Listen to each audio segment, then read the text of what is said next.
Hello everybody. So we are installing the Garmin Mini 2 dash cam, and I got a Dongar Technologies adapter for it.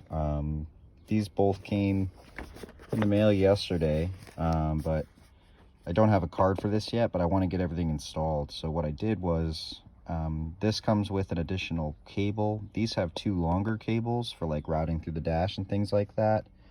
But you'll only need the adapter cable from this and the power supply here, and then just basically the camera and the mount out of here. And that's pretty much all you need. You don't need anything else. There's the polarized lens and other things for the Garmin.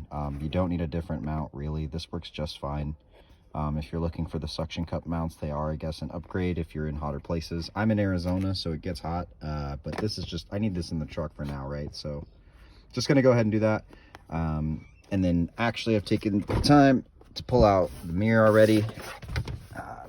The mirror, this is kind of how it's set up right now. This is the camera, right? The little tiny adapter is a USB or whatever, power supply for your camera. So mine's like the old Droid charger. There's USB-C that comes with that, and then like the chunkier boy, like for the older cameras as well.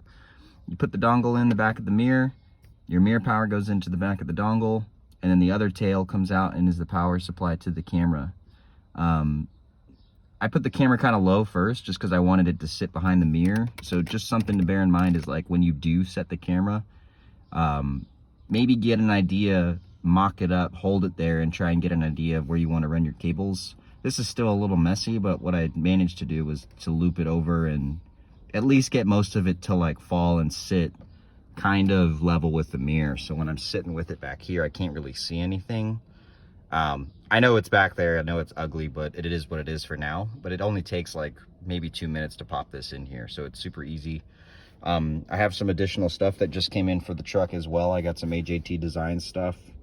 I'm going to install those. There's lots of videos on that, but I'm going to make a quick one for that too, just for me, so that way I can kind of document and see what I'm doing, as well as some other accent pieces and some things for the steering wheel as well.